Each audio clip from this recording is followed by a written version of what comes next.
It's almost like sitting across a kitchen table with a cup of coffee. It's conversational. It happens on their own time. They can read it at leisure.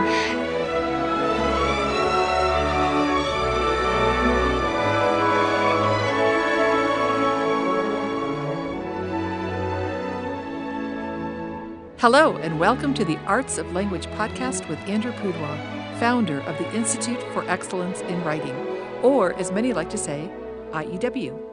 My name is Julie Walker, and I'm honored to serve Andrew and IEW as the Director of Marketing. Our goal is to equip teachers and teaching parents with methods and materials which will aid them in training their students to become confident and competent communicators and thinkers.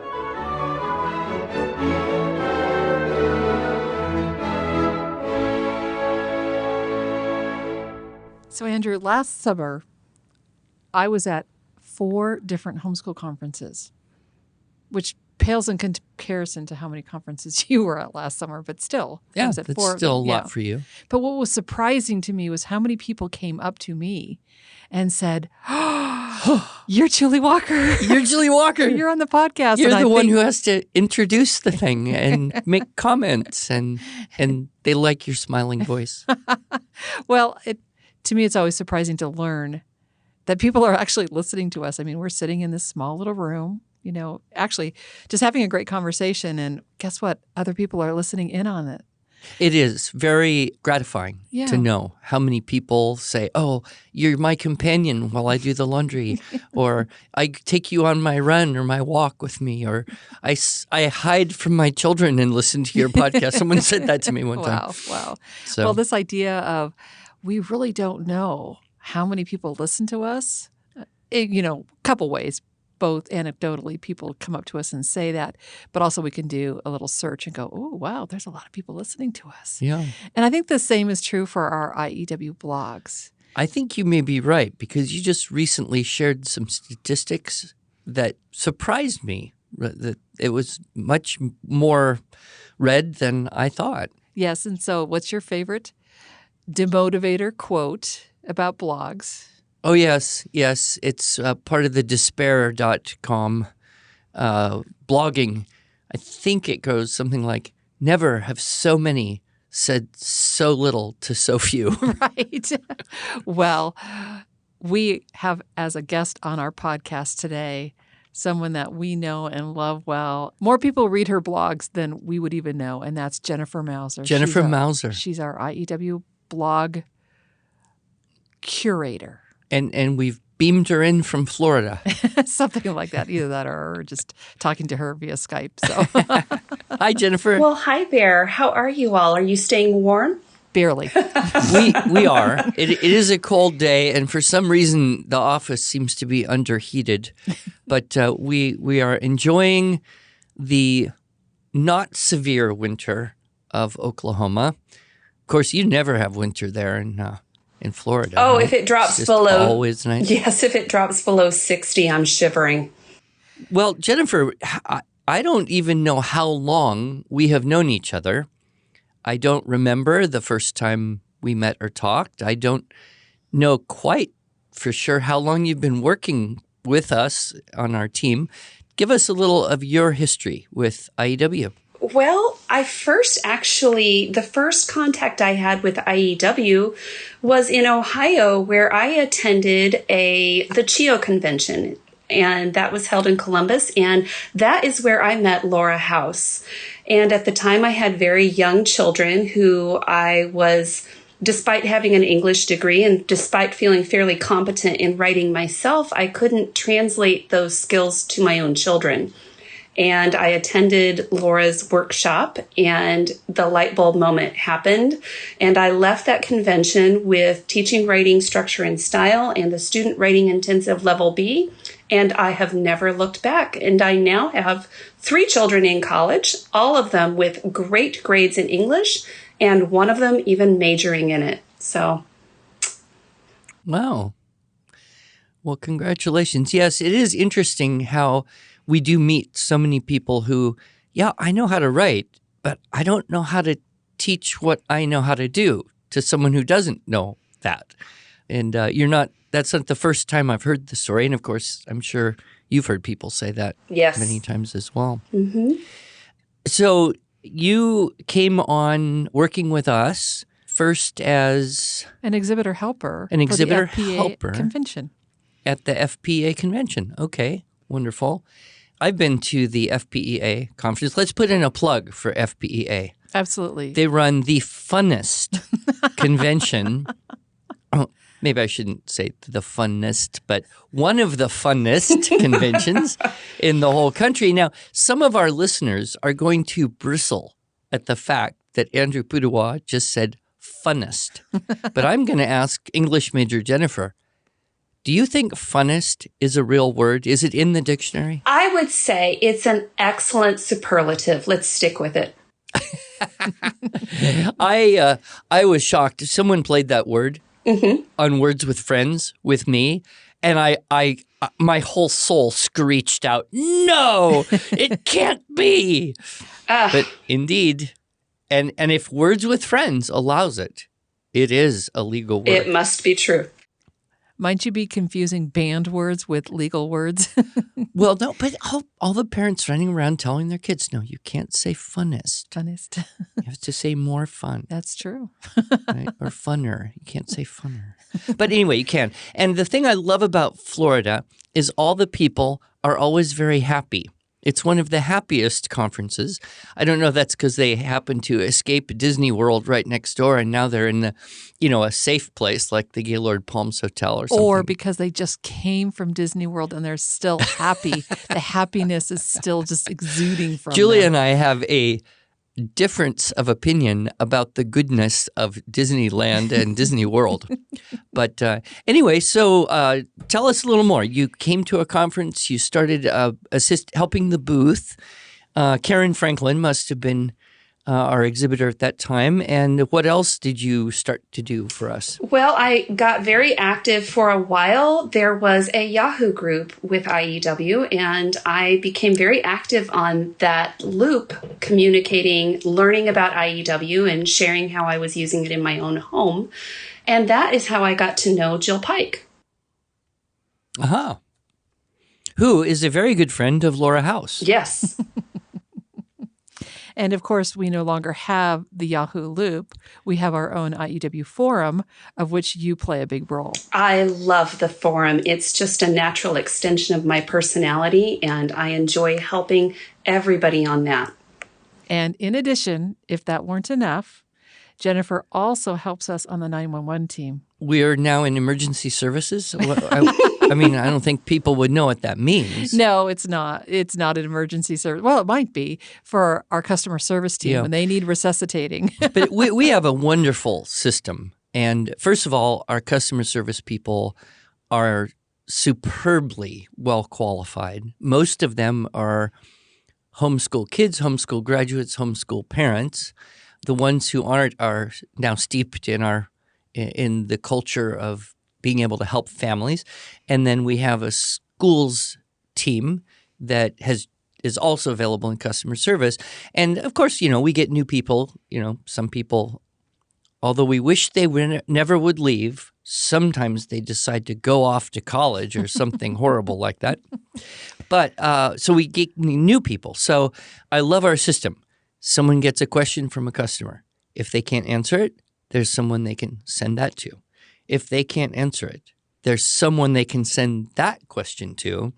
And some of our 911 team are the most experienced moms that we've known for, it sounds like almost 20 years, Jennifer, that you have been knowing of us. Because you dropped some really old names and dates there. I did. It's not been quite 20 years, but it has been quite a while. Long enough that I can't honestly remember when I first started working with your materials. So you're one of the people who gets the question that overflows about products. So you've learned more about all of our new products probably since you stopped directly teaching your kids at home. We keep coming up with new stuff. And so our system, I think, really ensures that every customer who calls, every person, whether they're a customer or not, their question will be answered satisfactorily. That's our goal. Yes. And one thing that we love about Jennifer, amongst everything else that she can do, is, especially in her role as a 911er, is she can help with special needs questions because she's done a lot of tutoring of special needs students and helping parents and teachers navigate that sometimes overwhelming area. Yeah, and that is an area where we really want we want to serve as best we possibly can, and sometimes the conversations, I would guess, could go on for quite some time. I have a question for you, Jennifer. What is the either the hardest or weirdest question you ever got when answering a phone call from IEW? Oh, that's easy. It wasn't long after I began, I got a call from probably a middle school girl who was trying to complete her grammar homework for an unnamed other curriculum.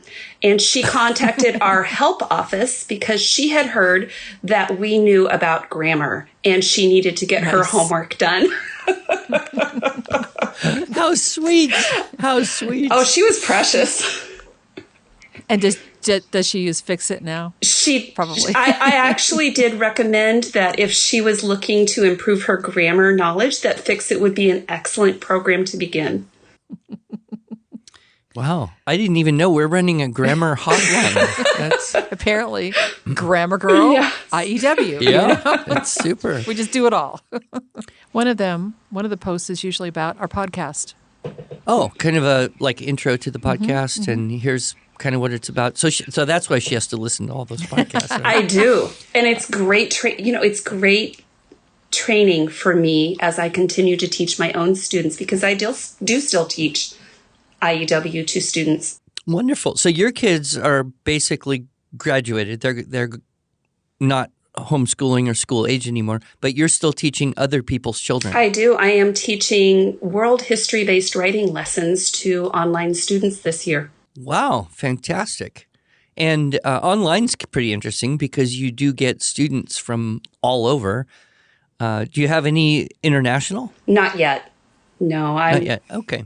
So, Jennifer, you don't actually write all the blog posts yourself. No, I write several, but I don't write all of them. You're right. We have a talented group of writers who contribute, and I'm very thankful for that. So you're like the curator. Yes, you could say I'm a curator. I like that word. Thank you. It was Julie's word. Oh, okay.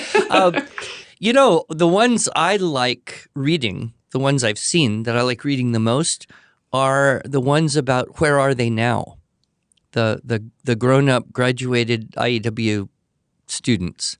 Oh, yes. I love hearing from students who have taken their knowledge of IEW and moved on. Some of them are actually still in school, but they've got excellent writing careers they're pursuing, and some have gone on and have become teachers or authors in their own right. And it's great to hear from them. So, Jennifer, how does that work? You contact them and you interview them and then you write up the blog? I do. I will usually hear, sometimes it comes from local, but oftentimes it's somebody at the office who's gotten in contact with somebody who, a graduate of IEW or has had some really wonderful publishing experiences. And then I reach out to that person and learn more about their experiences and share a little bit of what they're doing with our readers. It's really wonderful for parents and teachers to hear about the successes that students have, especially as a parent who might be walking through that process and not seeing the end. They can say, oh, so this is something that could potentially happen. It's a great way to go. And Andrew, your son is on a Where Are They Now blog post, and so is mine. Well, how about that? That's good, because when we met, our sons were little guys, little tykes. Guys, you know what's happening to me? This just makes me feel so old, but also kind of happy. I now, when I travel, inevitably, almost everywhere, every significant sized event that I'm at, I will meet a woman who is, well, she looks to me about 21, but she's probably 30 because she'll have a 10-year-old and an 8-year-old and maybe another one. And she will say to me, wow, Mr. Pudewa, you probably don't remember me, but I was in your writing class when I was a teenager back in, name the year. And now we're seeing a very significant number of second generation homeschoolers. So in addition to, kids that learned the writing system, grew up, and then wanted to go into teaching, we now have those who are choosing the homeschool mom route and saying, now buying our stuff to teach their own children. Right. Or they're growing up, going to school to become teachers, and then becoming a classroom teacher and bringing some of that, their home education experience into the classroom. In fact, when I was in China, I met a teacher at a school who was a homeschool kid in the U.S. who did the student writing intensive. Wow. And unfortunately, I was kind of sad because she's the music teacher in the school. And I thought, well, you should just, sneak in and do the writing too. So we should try to find a second generation. Where are they now? Meaning, have we ever found one? Oh, I see. Oh, yeah, Jennifer, that's a great idea. A homeschool mom who was a homeschool kid who grew up doing some IEW and has now got kids old enough to do that. I'll keep eyes out. Yep. We'll do that. That's going on my list. So, Jennifer, what is some of the favorite content that you write for our blog? My personal favorites, one of them that I wrote initially is a piece called Checklists, Not Just for Enchiladas. And I had a lot of fun writing that one. Yes. And it included an enchilada recipe, if I recall. It did, a very good enchilada recipe, and it was very personal in nature. So I enjoyed writing that one. I also, when I went to college, I majored in English, but my focus was on British poetry. So I love the pieces where we bring a poem out and maybe discuss it or share it.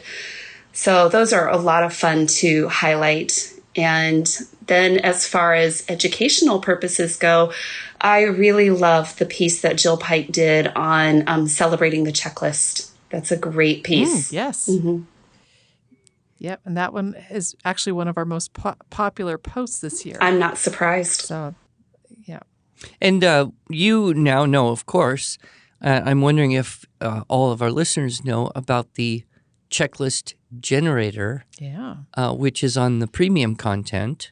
Oh, it's great. I love using it with my class. Yeah, it makes it so easy. And for years, I struggled with Microsoft Word, trying to remember what was the secret key combination that would give you a cool looking box.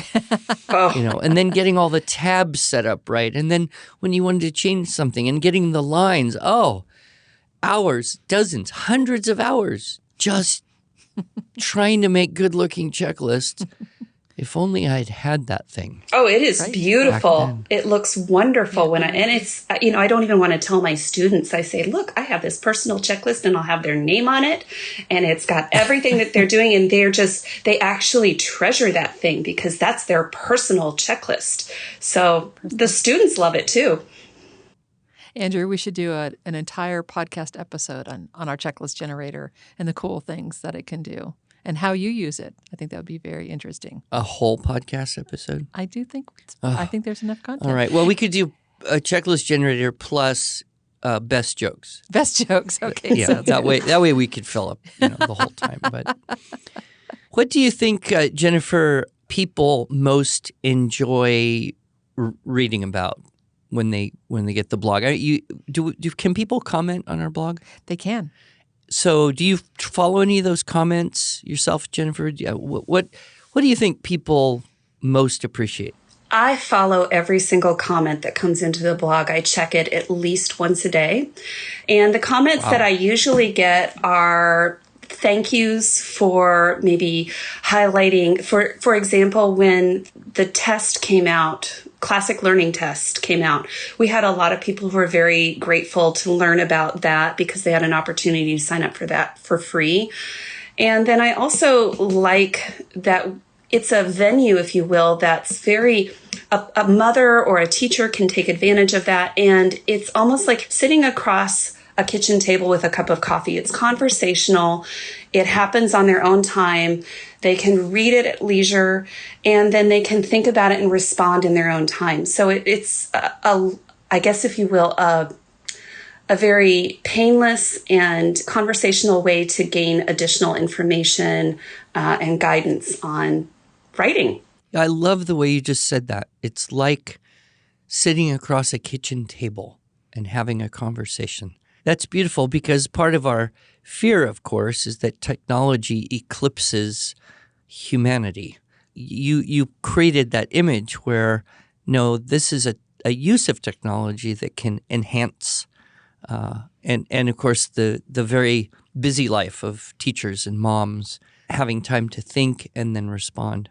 Right. Thank you for that. Oh, my pleasure. So over the years, we have, as a team, Andrew occasionally, probably not often enough, but many of us have contributed to the blog. So there are hundreds of blog posts out there. Yeah, that was a little encouragement, Andrew, to perhaps write a blog post for our listeners sometime. Oh, I don't know if I could do anything good enough to make it, but I'll try. Well, you'll have to run it by Jennifer. She'll make sure it's good enough. I have That's faith the nice in thing you. about. But what I wanted to say is, what I love is, of all the hundreds of posts out there, you can search through it and probably find some content that will really help you. In fact, one of our most popular posts was one that Jill Pike had done in 2015, and that's the difference between the number 5 and number 2 sentence opener. And people felt that they need that level of teaching just to really understand the nuances between them. I saw that post and I was repulsed. I know you were. I'm sure you were. Eggplant. Why a big picture of an ugly eggplant there? Probably just to get your attention, Andrew. I guess. Well, I don't want to read anything about eggplant. If you Nevertheless, ever invite but yeah. Andrew So the Pudewa. posts run from inspiring to practical, Right. To technical, Right. even, and they are searchable. Right. There's a kind of a filtering system where you can find the type of post that would answer the question you might have. Yeah, Jennifer does a good job of tagging them. Yeah. And then, Jennifer, tell our listeners how, if they're interested in getting an email digest of the blogs each week, just to, that's what I do. Oh, That I way- should do that. You should do that. And you just kind of scroll through and say, yeah, I'm interested in that one. Then you click on it and can read the whole thing. Or you can say, no, I'm not interested in that one, and just disregard it. Okay, Yeah. how do I sign up? I'm Oh, well, I didn't even know we could do that. you absolutely can. What you do is you type in IEW.com, scroll down to the bottom, and you will see over towards the left a box where it says subscribe below email updates. And click on that box, and it will take you to the IEW email list, and you can fill that out and you can see their subscription preferences. And one of those preference choices is the Blog Weekly Digest. And there's other great stuff in there. I actually subscribe to all of it. I love it all. Well, now, if I already have an account on my website, I don't want to get double emails. Should I log in before I do that, or just use the same email? It doesn't matter. If you are already subscribed, it's not going to double up. So you're safe. Okay. All right, because if I get double emails, I'm just going to start deleting it all. Yeah. Just unsubscribe.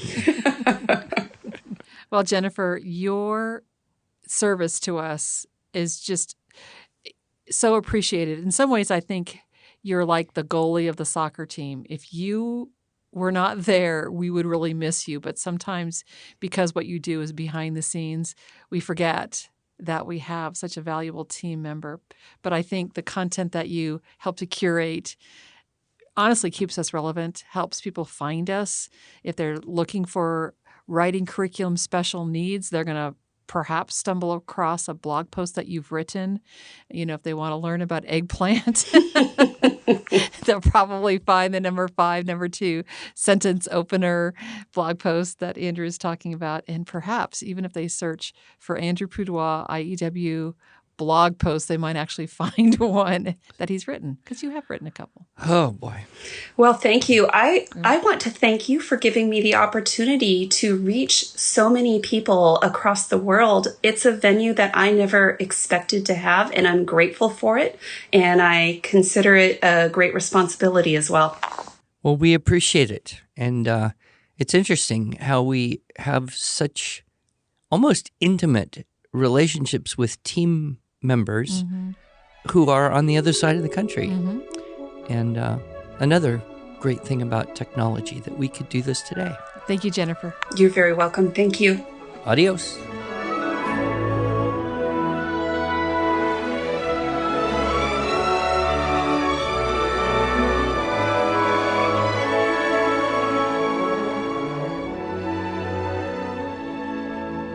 Thanks so much for joining us. If you enjoyed this episode and want to hear more, you can subscribe to this podcast in iTunes, Google Play, or Stitcher, or just visit us each week at iew.com/podcasts. Until then, on behalf of Andrew Pudewa and the team at IEW, I thank you for the privilege of allowing us to partner with you on your journey toward better listening, speaking, reading, writing, and thinking.